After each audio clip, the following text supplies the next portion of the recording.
Goons out, tools out. Welcome to episode 98 of the Access to Combat podcast. I'm one half of your host, Hugo the Boss. Hugo got next. Hugo on his goon shit. Joined by my co-host. It's your boy Ray Boogie Kahuna. On today's episode, we're going to be breaking down UFC Fight Night, Sandhagen versus Figueiredo. We also got some PFL. And on the boxing side, we're going to cover some King Ryan. We're going to cover some Canelo. We're going to cover some Inoue. But before we get into any of that, my brother, tell them what the deal is. Like, comment, subscribe, follow Facebook, Twitter, Instagram, and TikTok. Everybody enjoying the visual portion of this podcast right now, don't forget to like, comment, subscribe, and hit that notification bell to stay up to date. And for all of our audio listeners, Spotify, Apple, Google Podcast, you already know. First fight on the card at men's bantamweight, we have the Dream Killer Gaston Bolaños going one-on-one with Quang Lee. Bolaños is 8-4 overall. Fighting out of Dublin, California, but repping Peru, 32 years old. Lee is 8-2 overall. Fighting out of the Brooklyn Center, Minnesota, but repping Vietnam, 33 years old. Striker versus grappler on paper, but like Transformers, it's more than meets the eye. Started early today, huh? So Lay, in my opinion, he could win the early rounds if he takes a grappling heavy approach, right? But if he doesn't find that sub, that gas tank that he has, that trash ass gas tank that he has, will quit on him. Coupled with the fact that he's already kind of like a low volume striker, gives me enough pause that I kind of want to stay off of him. Bolaños, the better striker, his hole is grappling, but he has been making strides in that department to improve his defense overall. I am a little worried about his chin. Quang does have enough power to at least, kind of get him into some kind of trouble there. I trust Gaston's cardio. I trust his IQ. I trust the improvements that he's been making. I think the longer this fight goes, the better it's going to look for him. I think fight doesn't go the distance is probably the way I'm kind of envisioning this fight. But in terms of a pick, give me Bolaños. And you know what? I get a little saucy here. By KO. Yeah, I agree. I feel like he can really exploit him on the feet if he gasses late, which I think is a very strong possibility. Bolaños has shown rapid improvement to his grappling game. It's not great, but it's serviceable enough. And even though he beat Cortavius Romeus his last fight, I know it's just Cortavius Romeus, but Cortavius Romeus is a strong wrestler and he was able to handle him on some of the exchanges early. So that was impressive for the most part. But I just feel like Gaston has him covered on the striking, like entirely, unless he gets caught with a big shot. But this isn't Marcus McGee. I think Quang Lee's a little limited. Give me Gaston Bolaños via ITD here. Next fight on the card at women's strawweight, we have Juliana Killer Miller going one-on-one with Ivana Petrović. Miller, 3-3 overall, fighting out of San Diego, California, 28 years old. Petrović is 7-2 overall, fighting out of Norway, repping Croatia, 30 years old. Strap in, folks. This one's gonna be ugly. When it comes to the striking for both women, I kind of consider this one a wash. Ivana, she's the more technical of the two. She can get to takedowns. The only issue is that her takedowns are limited to and consist of just head and arm throws. My issue that I have with Ivana in particular, I feel like she's breakable. She went life and death with Jamie Lynn Horth, and it took her 3 rounds to get Na Liang out. Now we get to the Killer Miller side here. BJJ is her strength, right? We can agree. Issue is that she kind of needs assistance getting to the BJJ. The wrestling is not that good. Yes. I'll give her in the striking department credit when it comes to volume, but her striking defense is, ass. Dog shit. It's pretty bad. She is stupid hittable. Again, I'll give her credit. She's got that dog in her. She'll walk forward. She'll keep the pressure going, but she is finishable. I think Ivana's the side by default, but since the grappling is so kind of mid and this matchup is just so kind of 3-3 Miller is kind of a viable dog. That being said, fight ends in sub. It's a decent probably look. Give me Ivana here, probably ITD, but this matchup, I'm not really looking forward to it in general. Yeah, I'm with you there. I don't think Ivana really has like finishing prowess. She took 3 rounds to get Na Liang out when Na Liang was just laying there, to be frank, after the first round. So I'm not very high on her. I feel like you have to play Miller here if you're going to play a side. You're not going to lay minus 245 on Petrović. She's just not good. Yeah. She's not UFC caliber. I don't think Juliana is, but I think Juliana might be a little more skilled than her on the floor. I trust her to get her game going before Petrović. Petrović. Yeah, for me, the issue is that with head and arm throws, you're giving up your back. So you're just giving Juliana a way to get in automatically. Correct. When she already has difficulty getting in. Yeah, and we tried to fade one of Juliana's previous opponents because she had a head and arm throw like catch, you could say. Like she had a habit of doing it, and it didn't work out that way. But Petrović is a way less of a fighter than that girl. So for me, at plus 200, I think Juliana, if you're going to play a side, but I think fight ends in sub is the way to do this. Even the unders, if they're juiced enough and they look nice. Yeah. Sure, but give me Petrović as the lead, not with a high degree of confidence. Next fight on the card at men's heavyweight, we have Lord Quang. Don't tell on Dontel Mays going one-on-one with the train, Thomas Petersen. Oof. And the card went mid. Oh my God, they went below mid. Sub-mid. Mays, 11-8 overall, fighting out of Albuquerque, New Mexico, 33 years old. Petersen, 9-3 overall, fighting out of Webster, Minnesota, 30 years old. What can you say about Dontel Mays that already hasn't been said about the bubonic plague? The only clear advantage this guy has, in my opinion, in this particular matchup is size and reach. If you allow this man to dictate the fight, he'll win. Chances are that's probably not going to happen here. Petersen, in my opinion, is the better fighter, but not by that much. Yeah. He does possess the grappling and wrestling edge here. He has shown a propensity to go to it more often. That's all he needs to do is just take Lord Quang down and beat his ass up. The takedown to submission is the clear path. I think his striking is slightly more sound. I think he's slightly defensively better. Not by that much. Chances are this fight is going to go to distance. Give me Petersen here as the pick. Give me split majority, unanimous, however you want to call it. It's probably going to go to distance. Petersen by decision. That's what I'm leaning. Yeah, I mean, this fight's terrible, to be frank with you. It's god-awful. Dontel Mays. Horrible fight. Thomas Petersen. Horrible fight. And even Jay Miller in the last fight. And no, we weren't talking about Jim Miller. Talking about Juliana Miller. Horrible. You know what I'm saying? So horrible fighters. I just feel like, I agree with you. I think the only play for this fight is probably the over. Thomas Petersen, super durable. Dontel Mays, respectively defensively responsible when he wants to be. But in all, he's ass. Petersen has a clear path to victory here, which is why I'm going to lean him with the wrestling, but not with a high degree of confidence because Petersen's super low volume at times. Doesn't have a lot of pop in his hands. Dontel's much bigger than him. Pause. Probably has the power edge as well, but you know. And the better footwork, to be honest. This fight's ugly. I like the overs. That's why I would play this maybe in a parlay if it's not overly juiced. But outside that, I give Thomas Petersen's the lead, but not with a high degree of confidence or a high degree of me giving a fuck, to be frank, because this fight's going to be dog shit. Next fight on the card at men's middleweight, we have Azamat Bekoev going one-on-one with Ryan Loder. Azamat is 19-3 overall. Fighting out of Russia, hailing from Russia, 29 years old. Loder, 7-1 overall. Pause. Actually, his name is Loder. Sounds wild crazy. Fighting out of California, 33 years old. Loder. Hey, yo. Damn. That's a savage. This fight's gonna look like some kind of mashup between like NCAA, ADCC, hybrid, freak child of a match. You know, it involves two grapplers here, one Russian, one American. Azamat, a little more, you know, I think he's the more well-rounded fighter. Loder, a little more of a ground and pound specialist. Doesn't really go to the subs, but he is capable of it. Yes, he is. Officially or unofficially has a sub win on the Ultimate Fighter, but you know, it doesn't count to the record because it's an exhibition. The stand-up for both guys is pretty straightforward, nothing spectacular. The real mission for both men is to get this fight to the ground as quickly and as efficiently as possible. I worry a little bit on the Loder side because Robert Valentin was able to put him in some comparable submission attempts. And then on the Azamat side, got me a little worried because he kind of went life and death with Dylan Buka. Dylan Buttkiss. Dylan butt ass.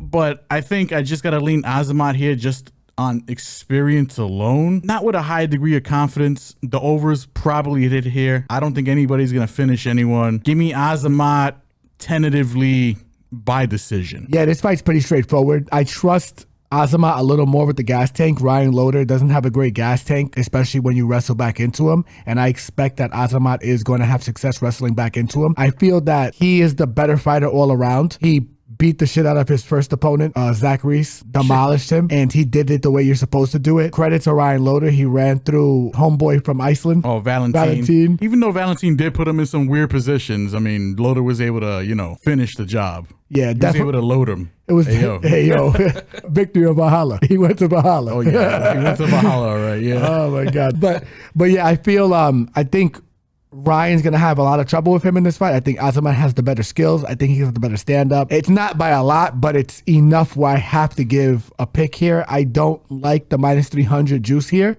but I love the overs to my brother's point. Give me Azamat for the lean overs as the possible play. Next fight on the card at women's bantamweight, we have Foxy Yana Santos going one-on-one with Miesha Cupcake Tate. Santos, 15-8 overall, fighting out of Russia, hailing from Russia, 35 years old. Tate, 20-9 overall, fighting out of Olympia, Washington, 38 years old. Miesha hits all the check marks on paper. She's fought the who's who. She's got the thicker resume. She's got the grappling edge. She's been to the top of the mountain. She's won the belt, right? But something about this fight kind of rubs me the wrong way.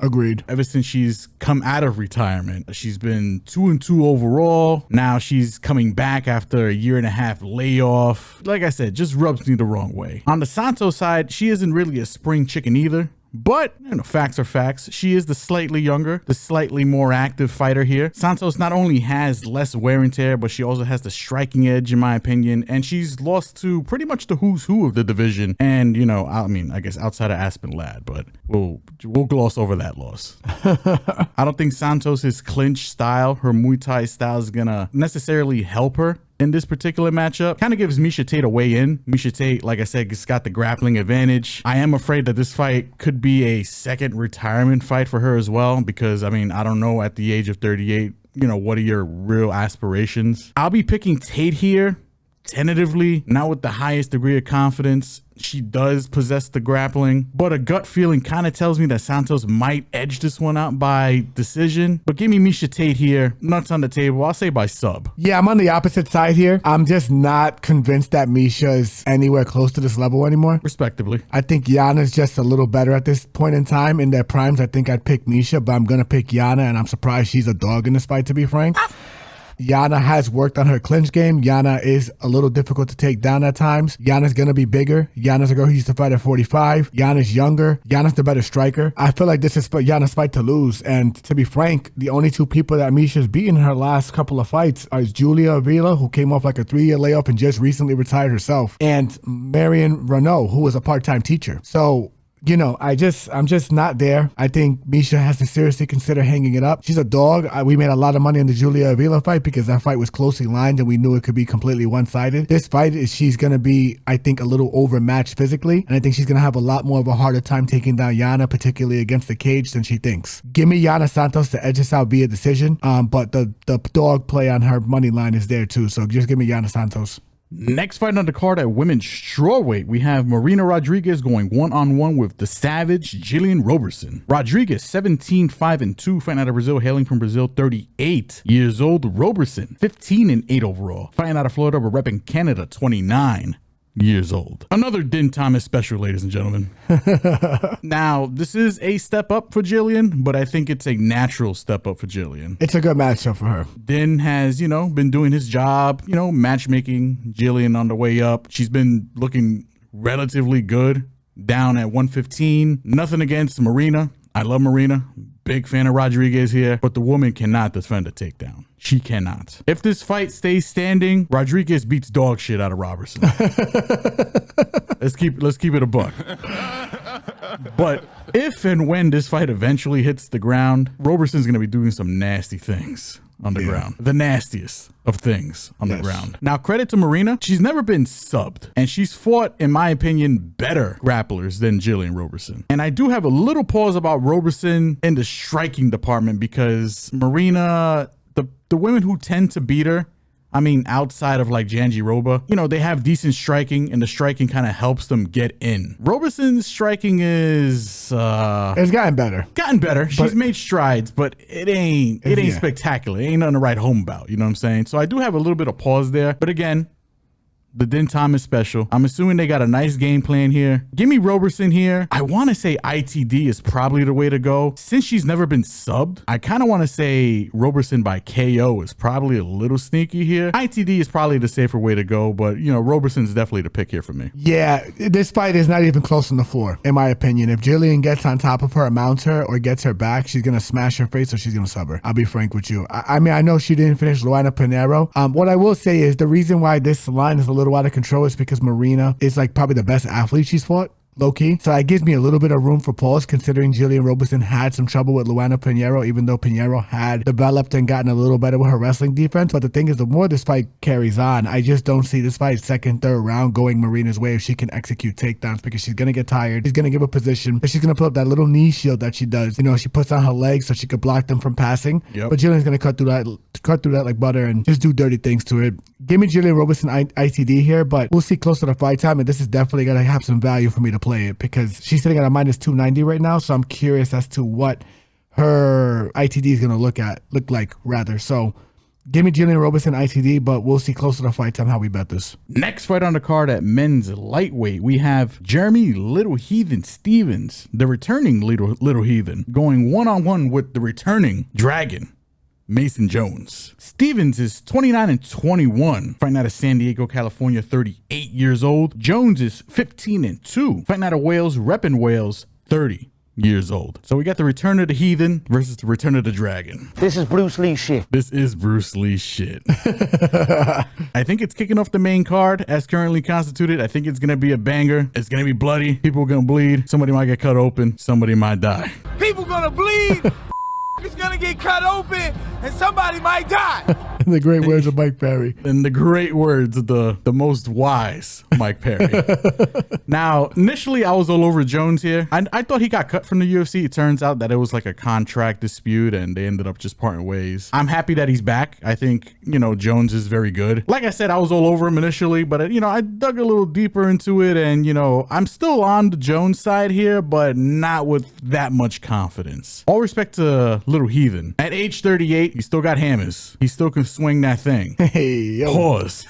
But the man hasn't fought in an MMA match since 2022. Not the best record. Again, he's on the older side. He is 38. And I do think he's at a grappling disadvantage here when it comes to this particular fight. Mason Jones gives me a little pause because I remember the good things about him. Kind of forgot some of the questionable things about him. One of the questionable things is that this man is durable to a fault. Never been finished, but he absorbs way too many fucking strikes for my liking. Also has the grappling edge here, but I also worry a little bit that I don't think he's going to immediately go to this. This fight is probably going to stay on its feet for the most part, and that's kind of where Jeremy wants this fight for the most part. I'm still going to lean Mason Jones here for the win. I got a bad feeling this is going to turn into an Unga Bunga fest, and these two guys are just going to go like the Fantastic Four. Is going to be clobbering time. Even though both guys are historically durable, with the amount of contact that's going to be made with fists, I have to lean fight doesn't go and unders. I don't think this shit goes off 15 with the way both these guys fight. But give me Mason Jones here for the win. Yeah, I'm with you for all those reasons. That was a beautiful breakdown of such a car crash of a fight, to be frank. Car crash is a perfect way to describe it. If you want to play Jeremy Stevens, I think you got to play him by knockout. He's sitting at a plus 340. His knockout's probably going to be like plus 500, plus 600. I don't hate that look considering I think he's going to land some damage on Mason Jones, but Mason Jones can definitely get him down. Jeremy's chin at this age and this,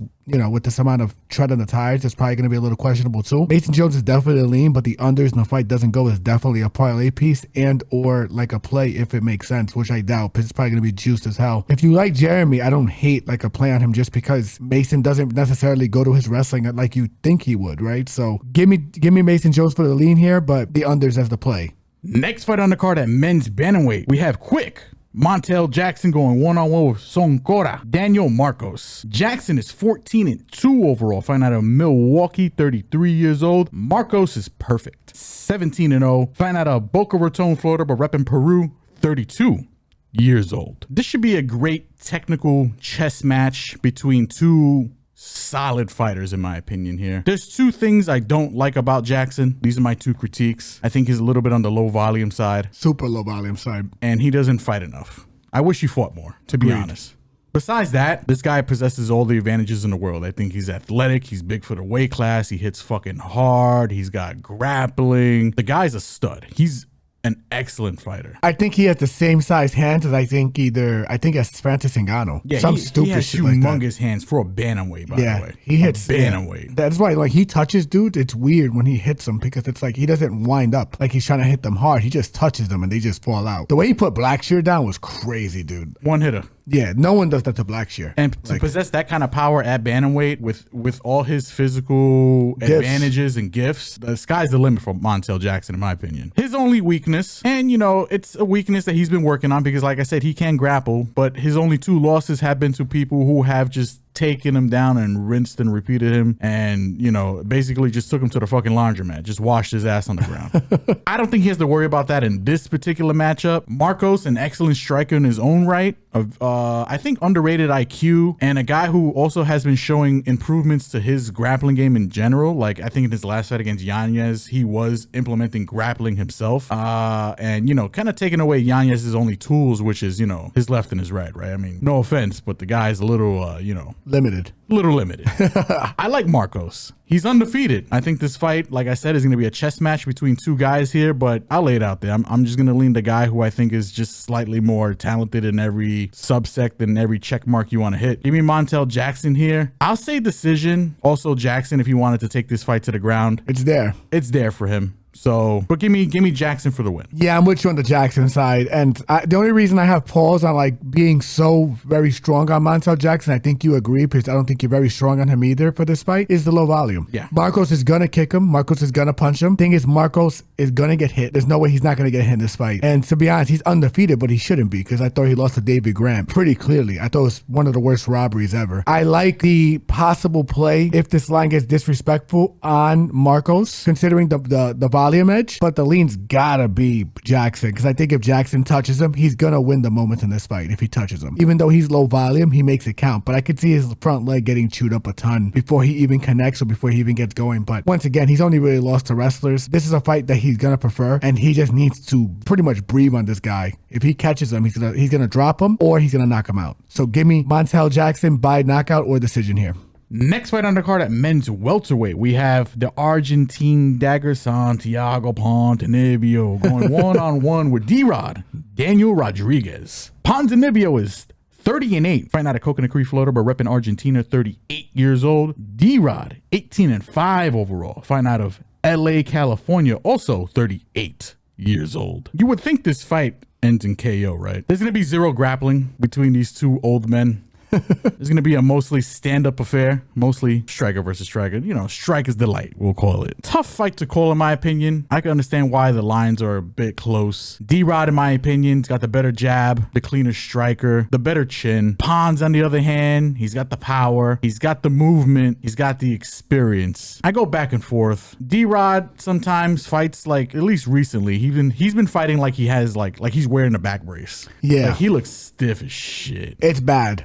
It's bad. Pons, on the other hand, his chin, as of late, complete liability. Liability. Liability. I think he's going to come through with that one. Like I said, on paper, you would think this fight's going to end in KO. I don't think so. I think this fight is going to go all 15, unfortunately. And, the more I think about it, the more I want to pick Pons, but I think I'm going to be leaning D-Rod here. Only because D-Rod has a propensity to fight outside, fight smart. I think he's going to be able to utilize his jab and kind of like, just drag it, be safe, and for the most part, evade Pons' power. I think D-Rod is the better striker, technically. I think Pons, while not as technical, will wing power shots, and I think D-Rod is going to be able to maintain enough distance where I think he's going to be able to avoid most of that. Give me D-Rod, a prop that I probably got circled here. I'll wait till the line drops a little later, but, ends in split majority. That's a great play. I think it's going to be a close fight, but give me D-Rod here to get a nice little safe win over Ponzinibbio. Yeah, with that said, I'm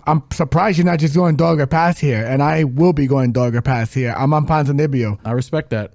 Because I think this fight's going to be close, and I think Pons is the better striker. I think he has the better timing. D-Rod is not impressing me, especially over these last couple of fights. I think he's had some injuries that he's weaned off of, or he's weaning off of. He looks slow. His legs don't look under him. His chin's slightly questionable these days too. I trust his chin more than Santiago's, but I don't think D-Rod's gonna wear his shots. Pause. That sounds crazy. D-Rod shots. Pause. Yo.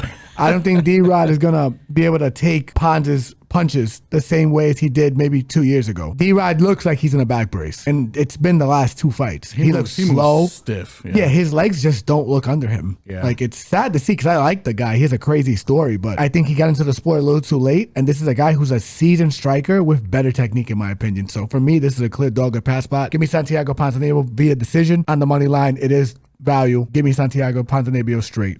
Next fight on the card at men's bantamweight, we have the babyface killer Cameron Smotherman going one-on-one with Sidey. Smotherman is 12-4 overall, fighting out of Houston, 27 years old. Sidey is 11-2 overall, fighting out of Ontario, repping Canada, 28 years old. I'll start on the Smotherman side. Made a short notice debut against Jake Hatley. Got his ass out of the UFC. And yeah, pretty much gave him his walking papers. I mean, Smotherman, listen, to his credit, stepping in short notice. His boxing looks slick. I agree.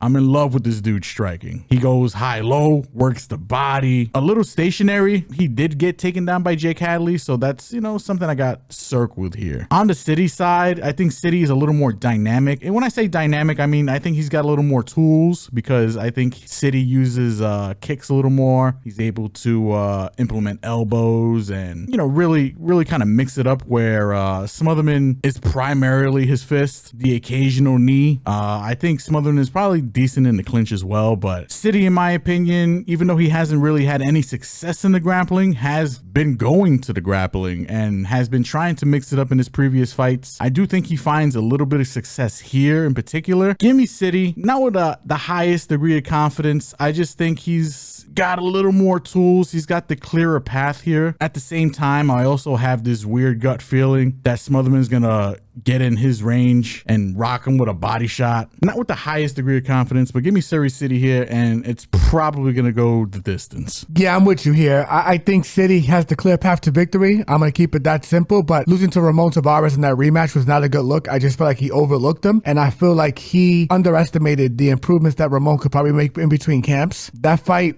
told me a lot about Sidey in terms of how he looked at things, but maybe he has a good bounce back performance against Smotherman. I like Smotherman a lot. That's why I'm not very high on the possibility of Sidey winning this fight, but I'm gonna lean him just because he has the clear path to victory. If Smotherman lamps him, I wouldn't be surprised, as he does have very good boxing, as my brother mentioned. This fight stinks for some reason. I feel like UFC matchmaking has really been trying to put the guys that they want to push to the front of the line, and there's been some obvious matchmaking. This doesn't seem too obvious for me, but it could be a situation where it is obvious that Smotherman was the side. So I'm curious to see what these lines are going to look like when they drop, because there's nothing available at the moment. But give me Sidey as the lean for podcast sake. We'll see how we bet it closer to fight time. Follow us on all social media platforms. Next fight on the card at men's middleweight, and has currently constituted the co-main event of the evening, we have RDR Reinier de Ridder going one-on-one with Bo Nickel. De Ridder is 19-2 overall, fighting out of the Netherlands, repping the Netherlands, 34 years old. Bo Nickel, perfect, 7-0, fighting out of Pennsylvania, 29 years old. Interesting fight overall between two different stylistic grapplers. This is the never-ending debate, what's better, the wrestling or the BJJ, right? And majority of the time, I would lean wrestling. I'm probably still going to be leaning the wrestling here. But, Bo Nickel, again, extensive wrestling background, but still a little green around the ears when it comes to MMA in general. De Ridder, while he's new to the UFC, he's not lacking in experience, and he is very good on the ground. Very good at BJJ. When it comes to the stand-up, it's essentially a wash. I mean, on the Bo Nickel side, it's fundamentally sound, but typical, predictable. You know how wrestlers go with the overhand lefts and the overhand rights. That's it. Yeah. We call that the money shot. Pause. You know what I'm saying? That's the money maker for them. You know what I'm saying? Where's Val at? Where's Val Venus, baby? And then on the Ridder side, again, serviceable. It's not what he really wants to do. It's more there to kind of just set up his, his entries to get down to the ground and then, really go to work. I do probably give De Ridder the striking edge just purely based on experience, and he's a little unorthodox when it comes to the stand-up, so I could see, him giving Bo Nickel a little bit of pause. Also, on top of the fact that Bo Nickel is very calculated as a fighter, kind of wants to take his time in there and, not really make too many mistakes. He wants to force the mistakes out. We've seen that in his last fight against, I think it was Paul Craig, he went to decision. He was kind of pissed about it, but, he won. He got the win there. I think Bo Nickel's going to win this. I will be picking Bo Nickel for the win, probably by decision. But in terms of like, you know, hey, maybe I'm interested in, you know, putting down a little cash. A little bit of cheese, you know what I'm saying? You gotta bet RDR here. You do? At these odds, with this man's experience, The size, too. the size, the unorthodoxness of the man. I don't even know if that's a word, but that's what it is right now. RDR's got to be the play here. This is definitely dog or pass. I'll take the wrestling here, but I'm not going to bet the wrestling here. So give me Bo Nickel for the win and the Ritter as the possible dog play. Yeah, I'm with you here, man. I just, to be honest, this is a dog or pass spot. Unless Bo Nickel's decision is plus money. I don't think he stops RDR. RDR's got a better chin than Paul Craig. I also think that RDR is a better striker than Paul Craig. RDR is just a better version of he's like the evolved version of GM3 in my opinion. Correct. I feel like this is his fight to lose in a lot of ways because he's a guy that naturally fought at 205. He's a humongous 185er. So for me, it's like he's going to have the physicality edge here. I'm sure Bo is very strong, but this is a guy who can get your back when he gets you against the cage, especially if he somehow rocks him with like a high kick because he's going to throw high kicks because he's comfortable playing off his back.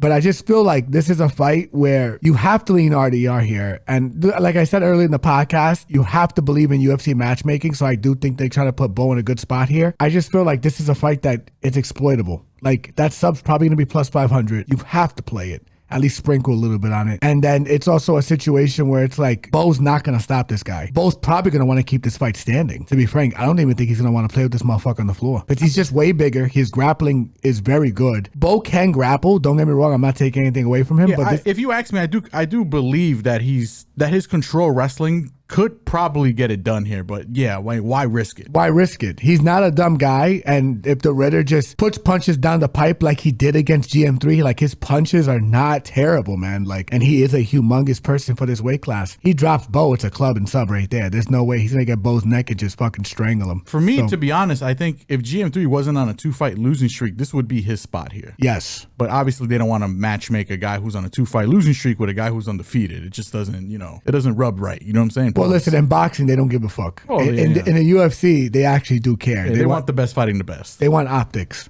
too. So for me, I don't want to say it's Bo's fight to lose. He should win this by decision just because the UFC knows what they're doing with the matchmaking. But for me, this is the Ritter fight to lose. I think he has a lot of paths to victory here, and I think he can execute his game plan. So give me Bo Nickel as the lean, but the Ritter's definitely a possible dog play. Next fight on the card at men's bantamweight and is currently constituted the main event of the evening. We have the Sandman Corey Sandhagen going one-on-one with the God of War, but he has it in Brazilian here, Davison Figueiredo.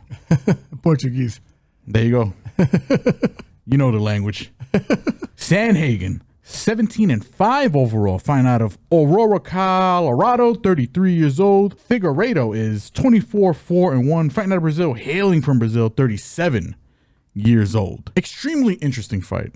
On paper, this fight is for me, in my opinion, can go either way. I think Sandhagen is probably the rightful side here. This is his weight class. No offense to Figueiredo. I mean, he's moved up. He's had success here. He's coming off a loss to Peter Yan. No shame in that. No shame in that. You could ask Sandhagen about it. He also has lost to the great Peter Yan. Yep, no shame in that. Peter Yan, in my opinion, he's the uncrowned champ. He should be fighting Marab in the rematch, not Sean. 100%. 100%. 100%. Again, Sandhagen possesses the what do you call it? The physicality, right? He's got the height. I don't think he's got the reach, right? He's got to have the reach. He's got the wrestling. Figueiredo, in my opinion, is at the disadvantage in this one. But, I mean, he still is good at what he's good at. He's got the power. The power has translated. And he's got the jiu-jitsu. And the jiu-jitsu has translated. I think it's an interesting fight. I do think Sandhagen is the side. But in terms of a play, it's hard to not pick at dog money a guy who's really only lost to Peter Yan and Brandon Moreno. Not that Sandhagen has lost to anybody dog shit as well. I mean, Sandhagen has literally lost to Umar, to Aljamain. You're just having a hard time finding reasons to bet to justify minus 400. Yeah, it's just it's an insane line. At the odds, I mean, Figueiredo's got to be the play, right? I mean, he's got to be. He's got the speed. He's got the power. And to be honest, I think he's the better Brazilian Jiu-Jitsu artist here. 100%. I think if he got a good guillotine. We've seen Corey give up his back to Aljo, and Aljo took it and just did whatever he wanted to him. I also think he has a very good guillotine. So if Corey fucks around in this fight, he could find out. And I think he's a very calculated fighter, but he looks super demotivated after his last contest. I wonder where his head is at, because I think he had an idea after the Umar fight that he might not be good enough to be a champion in this sport, to be frank, which is fucking crazy because he is uber talented. But that could fuck up your mental for sure. I have questions about where he's at mentally. I want to hear him talk throughout this week, but how he reacted after the last fight told me a lot. And he looks so fucking disappointed. It broke my heart because I do think he's a good guy, but he should win. But to my brother's point, and I pretty much just laid it out there, I can't justify this line.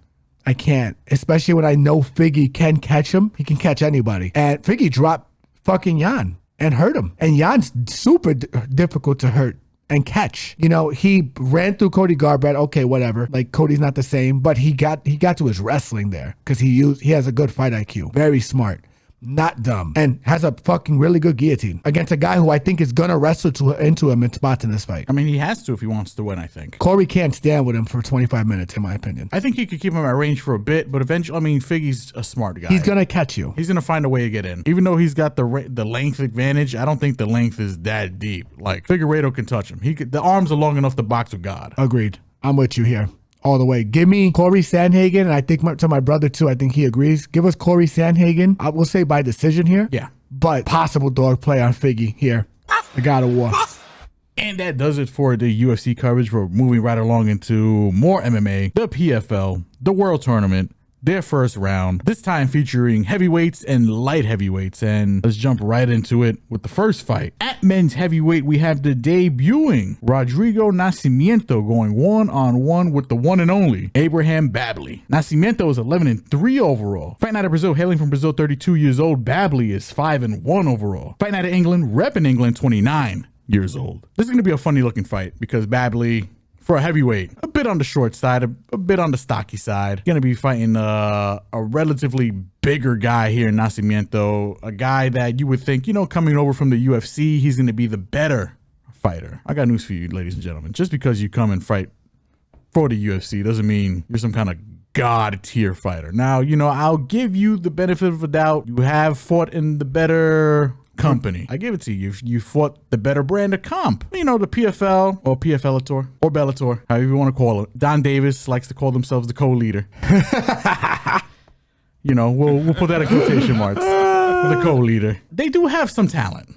We'll give him that. Babley, in my opinion, is one of those guys. I like Babley. I think Babley's the side here. I think Nascimento's a little overrated. Now, he did, you know, lose to legit comp, but, you know, go down the resume. Who's the man really beat? Himself. He beat himself. And there's a reason why he's not in the UFC after 2 losses. I mean, that should tell you a lot. Babley is an aggressive guy, an athletic guy, possesses the grappling edge, in my opinion, here. And I think the grappling is what's going to win him this fight. I think he's going to take him down. I think he's not going to fear Nascimento's grappling at all. His, you know, the jiu-jitsu, he's going to say, fuck the jiu-jitsu. He's going to say, here's this control wrestling here. I'm going to pound that ass. Pause. I'm going to beat that ass. Pause. I'm going to smoke that ass. Pause. I'm going to slap that. Hey. Yeah, give me Babley here. Even though it's going to look funny when they face off, my man's got the gusto. I think he wins ITD. Probably ground and pound. Yeah, I think Babley's going to be able to run double legs against this guy. Nascimento's takedown defense historically is not great. He's been taken down by much lesser wrestlers, to be frank. Babley's got big, strong legs. Pause. He walks around at 5'10", but he's 250 something, and it's all in his legs. Yeah, so his power double is going to be fucking, it's got to feel crazy. The foundation is ridiculous. Yeah, tremendous. Tremendous. So, I'm with you here. I think even though he fought in the UFC, I gotta lean Babley for the wrestling edge and I know I can trust him to go to it. Nascimento, not a big knockout puncher, just big pressure, some volume, not like a ton of volume, but enough. That's the only thing that gives me a little bit of cause for concern because he's gonna encourage the shots from Babley, but I do think Babley eventually does get this fight to the ground at least 2 of the 3 rounds. Give me Babley by decision here, possibly sub. We'll see how the lines come out. We'll see how it shakes out because PFL hasn't given us shit yet. Next fight on the card at men's heavyweight, we have the Big Swarm. Linton Vassell going one-on-one with Oleg Popov. Popping off. Gooned out, baby. Gooned out. I know I dressed appropriately for this occasion. Bang, bang. Vassell, 25-10 overall, fighting out of the United Kingdom, repping United Kingdom. A ripe old 41 years old, going against Popov, who's 19-2 overall, fighting out of Russia, hailing from Russia, 33 years old. I'll just say it. Linda Vassell, excellent fighter, as long as the gas tank holds up. Yes. The best one-round fighter you probably ever seen in your life. This man has got power, humongous. Pause. Got grappling, can take you down, can fuck you up. You just got to survive the big swarm. I think Oleg does that. If you like the Vassell side, you bet him early. You bet him by first round. You bet KO, because I think that's the way he wins. Correct. If Oleg survives, Oleg's going to drown the man. Correct. Oleg's got power. Oleg's got cardio. Oleg's got grappling. Give me Oleg here for the win. I say second, third round finish. If it went the distance, I guess I wouldn't be too surprised, but give me Oleg here for the win, particularly late. I think it's third round decision for Oleg here. I won't add too much onto this because we have a lot of fights to cover today, ladies and gentlemen, to be frank, but it's pretty cut and dry what this is. I think Oleg's the obvious side. I think he can even control him in the first round. He's the better wrestler. I'm going to say by decision, more likely than not, because he is not like a prolific ground and pound artist, to be frank. He has a lot of fights that go to decision, and Litton does have a decent guard. Very big for the weight class. Don't know how the fuck he made 205, to be frank, because he looks bigger than most of the heavyweights. So give me Popov here by decision, possibly late round stoppage. We're going to look at the value when the lines drop, but Popov's definitely the side here. Next fight on the card at men's heavyweight, we have the debuting King Kong, Alexander Romanov, going one-on-one with the truck driver. That's not his nickname, but that's what he is. Tim Johnson. Romanov is 18-3 overall, fighting out of Moldova, repping Moldova, 34 years old. Tim Johnson is 18-11 overall, fighting out of Las Vegas, Nevada, 40 years old. Alexander Romanov, the man that could have been, the UFC talent that actually had some UFC talent, but the man just can't get out of his own way. Got weight cutting issues. To make heavyweight, by the way. To make heavyweight, which, you know, then entails that he has cardio issues. If you like the Romanov side, which I do, first round, probably KO. Or sub. I'll say sub too. You know what? You're right. Sub is maybe in even there. sub. ITD. Yeah. We'll say ITD. First of all, I'm interested to see weigh-ins because this is Romanov in the PFL Tour, you know, the co-leader. He might be on the supplements. Yeah. He might be looking like prime Alexander Romanov. And if he looks like prime Alexander Romanov, it's going to be a long fucking night for Tim Johnson. But if he comes in looking like big old sloppy, I just ate some Captain Crunch ass Alexander Romanov, it's first round or bust for the man because he is going to get tired. And Tim Johnson, to his credit, I know he's on the older side. He is 40 years old. The man's got the cardio. He's got the striking, and he's got the grappling to get it done, especially late. This fight is probably not going to go the distance either way. I think the under 2.5 here is tremendous. I like that. Because you have two guys that, like, they're so bad at one thing and then the other guy is so good at the other thing. So for me, it's like, it just really depends on who shows up to fight, who essentially can implement their game plan first without dying. And dying meaning gassing out. I'll say give me Romanov pending weight cut. Yes. If the man is coming in with abs, I'm picking the man. Agreed. That being said, if he ain't coming in with abs, Tim Johnson. I'm on the Tim Johnson side. Agreed. Who's probably going to be the dog in this fight. So follow us on all social media platforms for a pick. Next fight on the card at men's light heavyweight, we have Alex Easy Polizzi going one-on-one with Rafael Kratos Xavier. Polizzi is 11-4 overall, fighting out of Las Vegas, Nevada, 33 years old. Xavier is 13-8 overall, fighting out of Germany, hailing from Germany, 34 years old. This is a fight where it should be, no pun intended, easy for Polizzi, right? He has the grappling advantage here. Unfortunately, he is going against a Brazilian who is training in Germany. So, again, back to the co-leader shit. I mean, the man's probably on some, Acai. He's been to the local Rite Aid more than once, for sure. He's got a prescription, probably, allegedly. If this fight stays standing, I think Rafael fucking cleans him out. The guy's got power. I do worry about his gas a bit, but it's one of those things where even tired, if he lands on you, it's going to hurt. The Polizzi side, he's got the cardio, not the best chin, but should have enough here to control Rafael, take him down, beat him up a bit. I'll lean Polizzi here, not with the highest degree of confidence. Probably a fight I'm probably going to stay off of and I agree. And just watch because Rafael is scary. A scary individual, big individual, pause. And again, Brazilians in Germany, you don't fuck with those guys. Yeah, I'm with you too on this. It's a high variance fight, and it's a high variance fight that for a lot of reasons, considering that Rafael is extremely fucking durable. He's hard to finish. I would love the unders in this spot just because I think Polizzi is going to be able to take him down and Rafael could knock him out. But Rafael's not a slouch on the floor. He can defend himself and his get-up game has gotten better, to be frank. He is like borderline a journeyman, but he's one of those guys that's kind of a tough fucking out. So for me, it depends on the line with this fight. It's going to be strictly value plays if I play this fight, but most likely I'm going to stay off this fight because I think this card has a lot of fights that you can touch. Pause. Give me Polizzi for the lean man, but not with a high degree of confidence. Next fight on the card at men's 205, we have Sully Cawley going one-on-one with Marcelo Nunes. Cawley is 6-1 overall, fighting out of Arizona, 28 years old. Nunes is 11-2 overall, fighting out of Minnesota, but repping Brazil, 36 years old. This fight kind of just screams setup fight.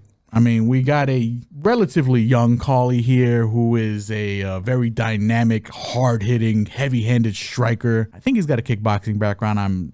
I think you're correct.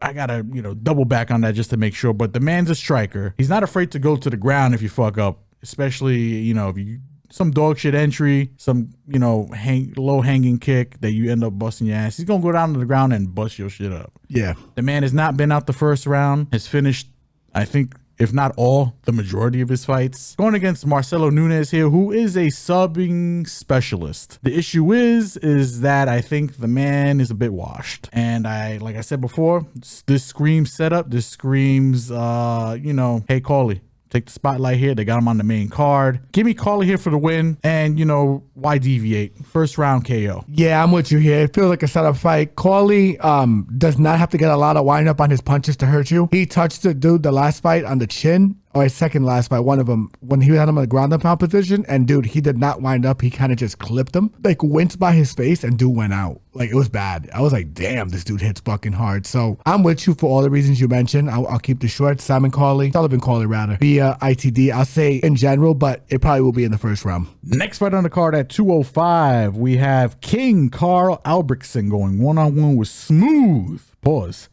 Simon Powell. Is it Simon or Simeon Powell? I think it's Simeon. I'll say Simeon. Yeah. Simeon Powell. Albrechtsen, 14-6 overall, fighting out of Sweden, repping Sweden, 31 years old. Powell is 10-1 overall, fighting out of Dublin, Ireland, but repping England, 26 years old. This is a fight where we got two guys. Albrechtsen, he's fought some guys, digging into his resume here. He's fought guys like Jury. He's got some names under his belt. Hasn't really beat any of those guys for the most part, but the guy's he's a journeyman. I'd label him a journeyman. Solid striker. He'll go to the grappling. A little bit on the slow side, in my opinion, in terms of just speed. He's going against the guy in Powell here who's extremely athletic, extremely dynamic. I do worry about the man's chin, but I think Albrechtsen swings so slow that my man will be able to, see it a mile coming. You know what I'm saying? That coming. It's coming. Pause. As Big Pun said, as long as you swing, I already touch you with 3 jabs. And that's exactly the way this fight's going to play out. He's going to give him the Big Pun special. I think Powell packs up Albrechtsen here. I say ITD. Give me Powell for the win here. Yeah, I'm with you. This kid is a beast. This is a kid that the PFL is really trying to push. He's 6'5" with an 85-inch reach, which means he's an inch taller than John Jones with a half-inch reach advantage on John Jones. Freak of nature. Albrechtsen kind of does what he does, but Simeon's just a bigger, Giga Chad, more athletic version of him. For me, this is an easy play. I think Simeon packs him up. I think he gets him out of there. This is his fight to lose. He has all the advantages. I think this is a setup fight for Simeon to get back on track because he did not look good in his last fight against Xavier. So for me, it's a situation where it's like this is for him to get back on the track. I think he gets it done via ITD here. Give me Simeon Powell via ITD.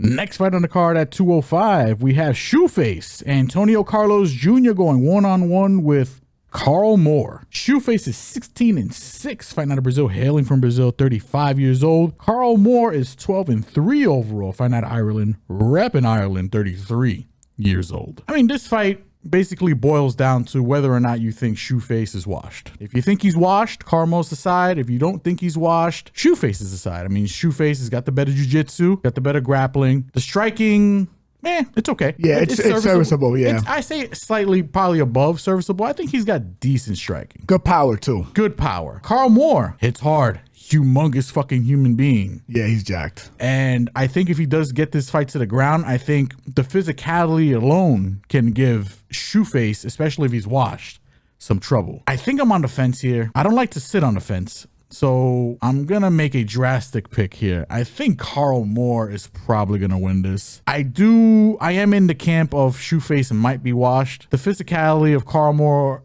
alone, on top of the fact that my man hits like a truck, my man is built like a fucking semi. Also younger too, man. Much younger. The younger guy. Give me Carl Moore here. Not with the highest degree of confidence. I'm probably going to eat shit on this particular pick here. Shoeface is probably going to fucking just catch a first round sub. Maybe look like a complete jackass, but, you know, fuck it. It's a podcast. We'll have some fun here. Give me Carl Moore here. Give me the Irishman for the win. Yeah, I think this is a pure value play. So I want to see what the lines look like when they drop, but I think it's dog or pass, to be frank. I don't hate that. I don't hate the Carl Moore play for all the reasons you mentioned. I'm going to lean Shoeface for podcast sake, but like not with a high degree of confidence. He did lose to Polizzi. Polizzi is a control wrestler, so it's like, you know, Brazilian Jiu-Jitsu artist's worst nightmare. But for me, I just feel like this is a value play. If Carl Moore is being heavily disrespected, I'm definitely going to play him because you're 100% right of everything you said. I just feel like Shoeface might have the better skills. I think he has the better ways of getting this fight to the floor. He has better inside trips. But if he loses to Carl Moore, I'm not going to be surprised.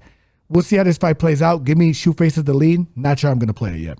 Next fight on the card at men's heavyweight, we have Valentin Moldavsky going one-on-one with Serhiy Bilostini. I hope I said that correctly. I don't know if I said that correctly. And as currently constituted, this is the co-main event of the evening, if I didn't mention that already. Moldavsky is 13-4 overall. Find out of Russia, hailing from Russia, 33 years old. Serhiy, because I'm not going to pronounce his last name, is 13-3 overall. Also find out of Russia, also repping Russia, 29 years old. Now we got two guys here, both Russian, both coming out of the same camp, the Fedor camp. I do worry a little bit that this fight might be just a glorified sparring match because I know these guys didn't really want to fight each other, but you know, yeah, PFL Tour, you know, the co-leader, they make the matches, they set the bar. We're just here to, you know, we're just here to witness. Yeah. Moldavsky, I think he has the grappling edge here. Serhiy, I think for sure has the striking edge here. I'll be leaning Moldavsky because of the grappling, because of the cardio. I think he's going to be able to tire Serhiy out as long as he doesn't get fucking clipped by one of Sergey's crazy ass spinning back kicks or, you know, spinning wheel kicks or even a jab. Yep. Give me Moldavsky here for the win. I'd say late round finish is possible, but you know, again, these guys are teammates, so from a betting perspective, this might be a little icky to bet. I wouldn't be fucking completely surprised at a decision, but Moldavsky, I think, is probably the side here. Yeah, I think Moldavsky's got the better tools. He's the better wrestler. I feel like he can control this pace. He's more of a pressure fighter. He's gonna be able to smother a lot of Sergey's kicks here. Serhiy has a very good spinning back kick, very good spinning back high kick. He has knocked out dudes with it before, but I feel like Moldavsky's probably seen it 1,000 times in training. I feel like he's gonna walk him down, pressure him, put him against the cage. I do feel like it's gonna be a glorified sparring match, low-key. So give me the decision here for Moldavsky. We'll see how this fight plays out. I don't know how the betting lines are once again because they haven't dropped yet, but it's going to be value plays, to be frank, with this fight. It's a little bit of variance, but Moldavsky's the rightful favorite, I feel, for this fight. So that's how I'm going. Next fight on the card at 205 at light heavyweight and as currently constituted the main event of the evening, we have Mr. Wonderful Phil Davis going one-on-one with Razor Rob Wilkinson. Mr. Wonderful is 24-7, fighting out of San Diego, California, 40 years old. Wilkinson is 19-3, fighting out of Inglewood, California, but repping Australia, 33 years old. We got two grapplers here. One more of a, you know, I guess for lack of better terms, a lay and pray type, and Mr. Wonderful, aka Mr. Terrible, aka Mr. Boring, in my opinion. But you know, Mr. Talented at the same time. The guy is talented, but goddamn, he's boring. Phil Davis, he's probably the favorite. He probably is the rightful favorite because you know when it comes to two grapplers, you want to favor the guy with the more control. It gets a little dicey sometimes because, you know, with control, there's, you know, a lack of damage. Rob Wilkinson is a very talented grappler in his own right, very talented wrestler in his own right, and I think the better striker, in my opinion. Conventional wisdom is telling me to probably pick Phil Davis here. This is a 3-round fight. It's not a 5-round fight, but I think Rob Wilkinson, a little underrated. One of these guys that, you know, started off in the UFC, but, you know, made his name and his what do you call it, really his bones in the PFL, the co-leader.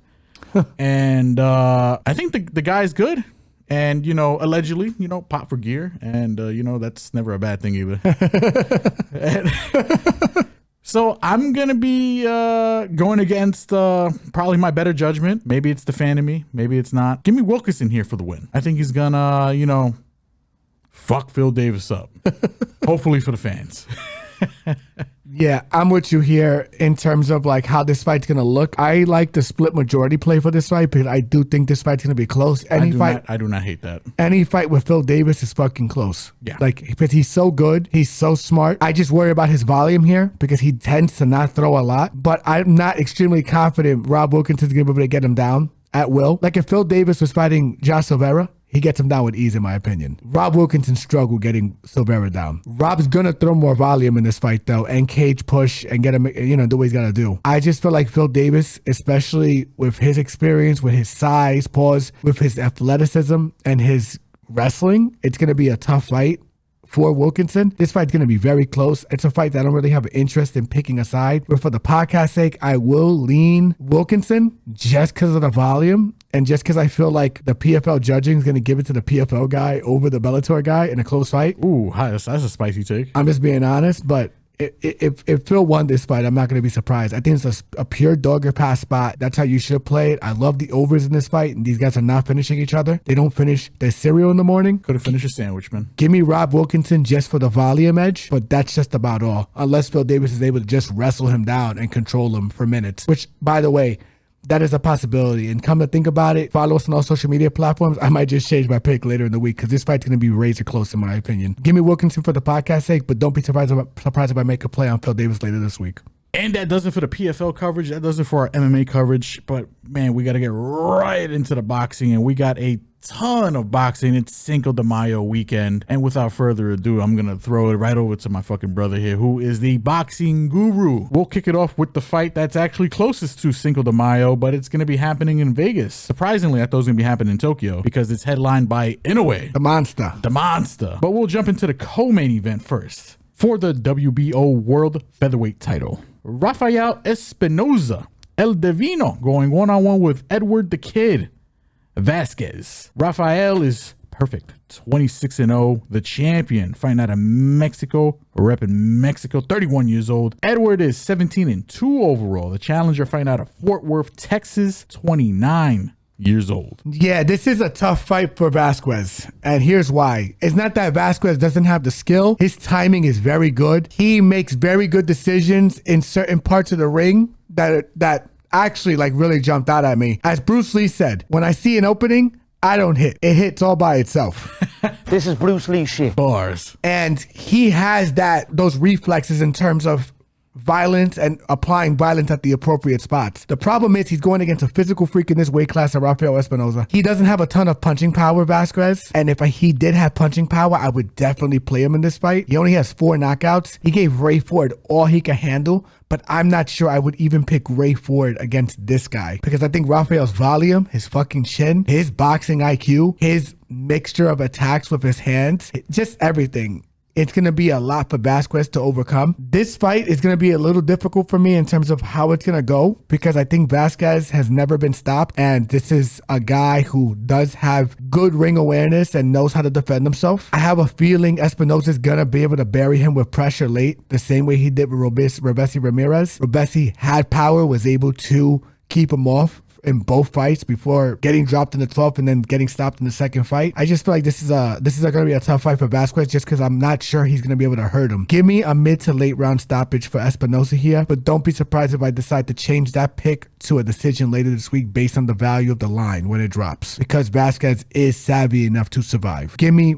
Espinoza by mid to late round stoppage. Moving right along to one of 3 main events we're going to be discussing today. For the undisputed super bantamweight title, we have the monster, Inoue. Don't know how to say his first name. Not going to disrespect. Going one-on-one with Dinamita. I think that's dynamite in Spanish, I'm assuming. Ramon Cardenas. Inoue, perfect, 29-0. The champion, fighting out of Japan, repping Japan, 32 years old. Cardenas, 26-1. The challenger, fighting out of San Antonio, Texas, 29 years old. Yeah, this fight's kind of a wash. This is kind of just a welcome party for Inoue touching down American soil. I don't think anyone should be a minus 8,000 favorite, but this is pretty much close to it. He's fighting a guy in Cardenas who is not very fast, doesn't have a ton of punching power. He's fought mid to okay level competition, to be frank, not to be too hard on him. This is going to be a big step up for Cardenas. I just have a hard time seeing where he's going to be able to hurt in a way, where he's going to be able to be faster in a way, where he's going to be able to outthink in a way. Inoue has the punching power, the speed. This is a knockout. This has knockout written all over it. I think it's going to be mid, I would say early to mid rounds for Inoue. I think he gets him out of there. Cardenas does have some defensive prowess. He does move his head, does know how to defend himself, which is why I think it could get extended a little further, but I wouldn't be surprised by an early stoppage. I'm going to say mid-round stoppage, but I'm going to say early to mid-round stoppage. Give me Nato Inoue by knockout here. Moving right along from Vegas to Saudi Arabia, we have a Canelo-themed card. I think this is Canelo Promotions. Bam. We're going to kick it off with a fight that I'm surely betting is out of order, but they have it listed all the way in the bottom here. We have Badou Jack going one-on-one with Noel Mikaelin. I think that's how you say his name, and this is for the WBC World Cruiserweight title. The Ripper, Jack, 28-3-3, the champion fighting out of Dubai, but repping Sweden, 41 years old. Noel, the Dark Horse, is 27-2 overall, the challenger, fighting out of Miami, Florida, but repping Armenia, 34 years old. Yeah, I'm all over Badou Jack here. And I think Badou Jack is lying as a dog right now, so be expecting a play later in the week for this fight. He came down from a favorite. Now he's at dog money. I don't understand why. This guy he's fighting, I think, is slow. To be frank, I don't think his boxing savvy is great. Decent offense. I don't think his defense is great. He hasn't fought anyone of this caliber. They both fought Bakabu, but Makabu is not very good, to be frank. I think Badou Jack was able to show better levels to the game than Noel, even though Noel stopped him in the 3rd round and Badou stopped him in the 12th. But I just feel like Badou has just got the better footwork. I think he has the better punching angles. I think he's faster, to be frank. He has the better experience. You are betting on Noel if you think Badou is completely washed. And at 205, being 40-41 is kind of like the end of your prime. Yeah, it's not necessarily a death sentence. Yeah, and the thing is, I don't think Noel has the skill to really get around Badou Jack. I'm just going to be honest with you. I think Badou is the dog play here. I think he probably knocks him out. Don't be surprised if it goes to decision, but Badou Jack in the money line is definitely probably a play here. Give me Badou Jack to win this fight. Next fight on the card, we got a heavyweight slobber knocker in Martin Bakole going one-on-one with the silent roller, F8 Ajagba. Bakole, 21-2, fighting out of Scotland, but repping the Republic of Congo, 31 years old. Ajagba is 20-1 overall, fighting out of Texas, but repping Nigeria, also 31 years old. Like Smotherman, Ajagba, where them Texas boys at, boy? And where them Texas boys at? The balls is hot. Yeah. This fight is very interesting, and it's very interesting because Bakole just got knocked down and knocked out by Joseph Parker. Low-key, I think he could have probably gotten back up. I think they were just collecting the check because I think it was rumored he got paid like $3 million for that fight. So he got paid $3 million to fly across the world on one day's notice. Just get put on his butt in a glorified sparring match, to be frank. I mean, I think the man made weigh-ins on the plane or some shit like that, right? Crazy, I mean, it was dude. insane how last minute that fight was. Oh my goodness. That man was literally on the couch. So yeah, and to be frank, that's my only real concern with this fight. But if you're asking me, I think this is Bakole's fight to lose. Jagba, I still feel like he's such a super raw product. Pause. I think he's super stiff. He tries to fight southpaw sometimes, doesn't really excel at it. I thought he lost the fight to Guido Villello. That fight was, I think he won by split decision, but I thought Guido won that fight. I thought he outworked him. Whenever he stepped up in competition, he's kind of been exposed. The thing is that Bakole doesn't really move his head either. So Jagba could land on him. What I love in this fight, I'm curious to see where the overs are at. I mean, the overs and unders are at. I love the unders here. And I think I'm also going to take a look at the knockdown props here because someone's going to get put on their butt here. Bakole doesn't have the best defense, but Bakole does roll with punches decently, and he swings from very weird fucking angles and catches you on the chin.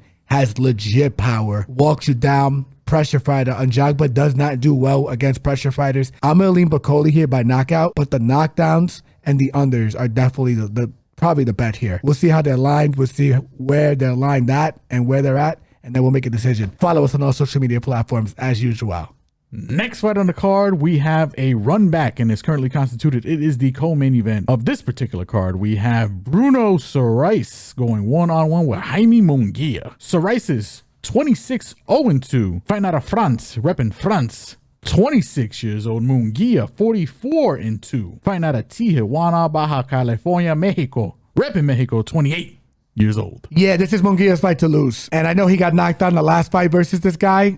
He was like a minus 3,000 favorite, but he was whooping his ass until that happened. And it just goes to show you in these combat sports, you get touched on the chin by anyone. You could have your 4-year-old daughter touch you on the chin at the correct place, and you will get rocked. You will get rocked if she swings at you hard enough or headbutts your ass, because she's a child. But why would she be swinging at you? Yeah. All children headbutt. I just feel like this is just a get you right fight. Serhiy, not a big puncher. I mean, but he fucking knocked him out the last fight, so I can't say that shit. You can't say that, Munguia was working him before he got stopped. Like a summer job. It was bad. But then that paycheck came in. Yeah, and I think he took dive to collect. Possibly, Allegedly. I'm not alleging shit. What the fuck? I'm just throwing it out there. It's possible just fuckery, but Munguia should stop him in the mid rounds here. Serhiy, not like a big puncher. Well, like I said, doesn't throw an excellent combination. Can't say that. Can't say that's crazy. Right? I can't say that. And he likes to fight off his back foot. He's going to give Munguia the fight he wants. Munguia is going to walk him down, pressure him, throw volume. All Munguia has to do is just not walk into a big shot, and he should be all right. Munguia, mid-round stoppage here. Next fight on the card, and is currently constituted the main event for this particular card for the undisputed super middleweight title. We have Canelo Álvarez going one-on-one with William Scull. William Scull. Is he a Skrull? Is that infringement, Marvel? I don't know. I'll say Skull. Not common spelling. It's a C, not a K. Álvarez is 62-2-2, the champion, fighting out of Mexico, repping Mexico. 34 years old. Like I said, I'm going to say Skull. Skull is perfect. 23-0. He's also the champion. He's fighting out of Germany, but repping Cuba. 32 years old. Yeah, it got confusing with the belts, and it's confusing rightfully so because Canelo Álvarez was stripped of the IBF title and Scull was made the mandatory winner of it, essentially. I don't know if he competed for it. I'm not sure. I can't recall correctly at the moment. These damn dirty sanctioning bodies and their fucking rules. It's awful. And he should have never been stripped because outside of Benavidez was the only rightful #1 contender in that weight class. I don't know how Scull was even listed as a mandatory, but regardless, this is a mismatch. Canelo's much faster than him. Scull does have some defensive lapses. He's okay. He's an okay boxer. That's just what he is. I don't think he's fought anyone like Canelo. Yeah. Canelo's experience, Canelo's speed. I'm sure he's faced big punches in the amateurs because he has a pretty good background in it. But at the end of the day, this is Canelo's fight to lose. This is just a warm me up fight before Terence Crawford. This is a stay active fight before Terence Crawford because they're probably going to fight closer to September, which is I think is closer to Mexican Independence Day. Give me Canelo Álvarez by decision because he's not finishing anyone these days. This is a big guy in Scull. The size difference is pretty real, and Scull he can defend himself. You can't trust Canelo to get stoppages these days. After a certain point, Manny Pacquiao stopped knocking people out. I feel like Canelo's on this same wave. So give me Canelo Álvarez by decision here. Moving right along, right from Saudi Arabia to Times Square in New York City. Are they still having that in Times Square? I don't think so, right? Yes, they are, if I'm correct. I think they mentioned some kind of logistical shit. We don't even know if this is going to be outdoors or whatever the fuck. It shouldn't be. It's supposed to be outdoors, but we'll see. It shouldn't be. Don't know. We have a card that is headlined by Ryan Garcia and Rolly Romero, but we're not going to start there. We're going to start with a very intriguing featured fight for the WBO World Super Lightweight title. We have Teofimo Lopez going one-on-one with Arnold Barbosa Jr. The takeover is 21-1. Fighting out of Las Vegas, Nevada, 27 years old. Barbosa is perfect. 32-0. Fighting out of LA, California, 33 years old. This is probably the most intriguing fight of the card. And it's the most intriguing fight of the card because we're going to find out if Teofimo Lopez's power and his boxing savvy are going to level up with the level of competition in Arnold Barbosa, or if he just is what he is at this weight class. At this weight class, he's gone to decision in all of his fights. His last fight, he should have gotten that guy out of there. I thought he lost to Sandor Martin, and that was the fight where he was questioning whether or not he still had it. Damn, I still got it. His best performance was against Josh Taylor, but Josh Taylor was already on the back end of his career. He's already on the back end of his career, been through a lot of wars, etc., etc. He had a very good performance there. But the reason this fight is super interesting is we have an Arnold Barbosa Jr. who legitimately has been the underdog in his last two fights and has upset his opponents. Jose Ramirez was the second to last fight where he upset him, it was a good fight, Barbosa edged him. Then he went into Jack Catterall's backyard in London, which is very hard to do, especially on the other side of the pond. Beat him in his backyard via split decision. Catterall, very good fighter too, to his own right. So that was impressive. I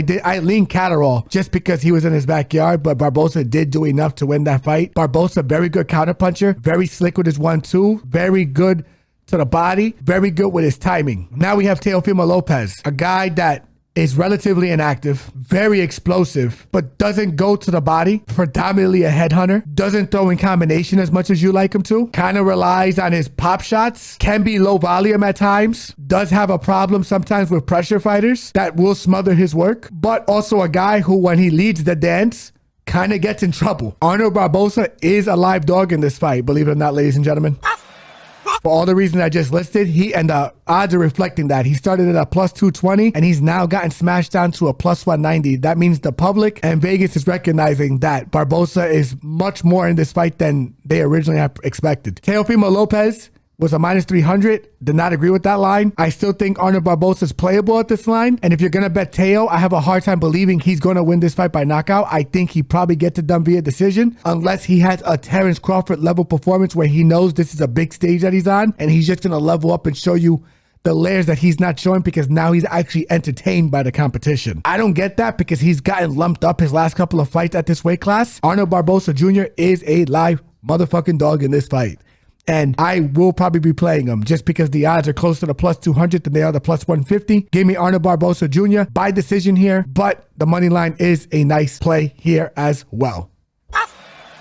Moving right along to the co-main event of the evening for no particular belt, but entertaining fight nonetheless. We have the Dream, Devin Haney, going one-on-one with Jaguar Jose Ramirez. Haney, perfect. Quotation mark, perfect. Asterisk, perfect. 31-0. Fighting out of Las Vegas, Nevada, 26 years old. Ramirez, 29-2 overall. Fighting out of California, 32 years old. Yeah, this is Haney's fight to lose, and there's no belt on the line, but he's pretty much fighting for his dignity at this point.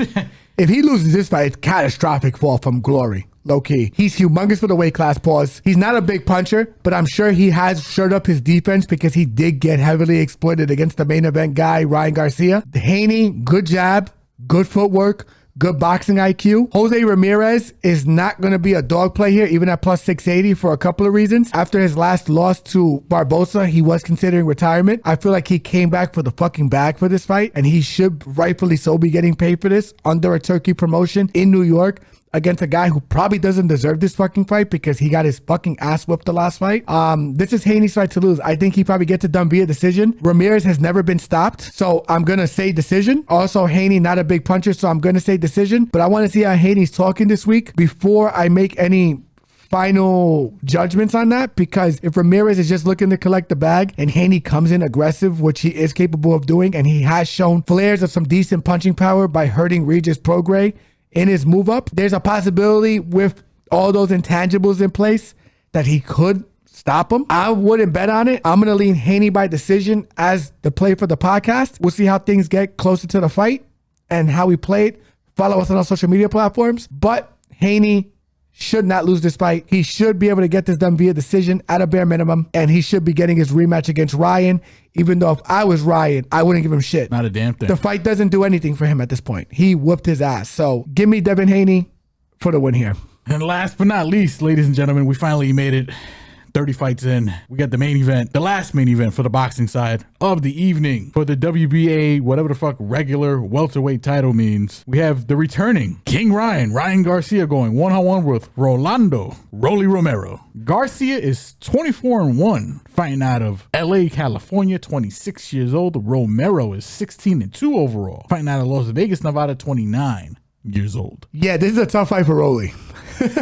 And it's not a tough fight because Ryan is defensively responsible. He's probably going to hit Ryan. The problem is Ryan's had the better brand of competition. Ryan's faster. Ryan's bigger. Ryan has the one-punch stopping ability. Rolly, not defensively responsible. Not a good chin. All over the place with his feet. Ryan's been saying that he's going to send him into retirement after this fight, and I think it's going to happen. I think he knocks him the fuck out. And Rolly hasn't been knocked out and put on his back yet outside of Tank. I expect that it's going to happen again this weekend.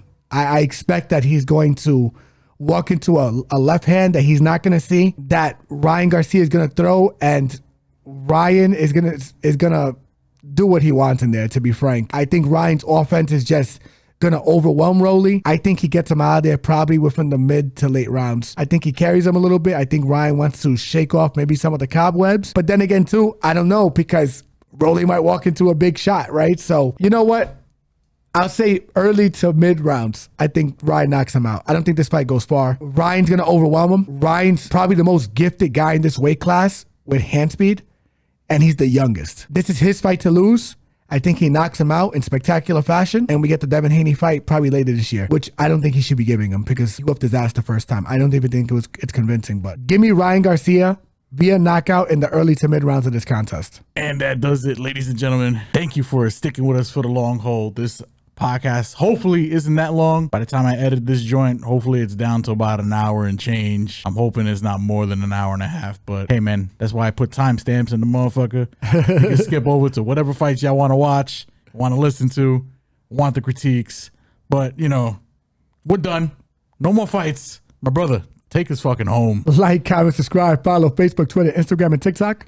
Everybody enjoying the visual portion of this podcast, please like, comment, subscribe, and hit that notification bell to stay up to date. And for all of our audio listeners, Spotify, Apple, Google Podcast, you already know. Love you guys. Holla at you guys. See you guys next week for next week's episode. Enjoy this. I guarantee you there's no podcast that covered all the boxing, all the PFL, all the UFC fights, and gave it to you in a week in advance. And we feel pretty confident about a lot of the reads that we have for these fights. So, as usual, like, comment, subscribe, comment on the bottom. If you have any questions for fights that we didn't cover, which I doubt, it's just doubt. We did miss some fights, but goddamn, we covered most of them. We covered most of them. So, love you guys. Holla at you guys. See you next week for episode 99. Take it easy. Peace.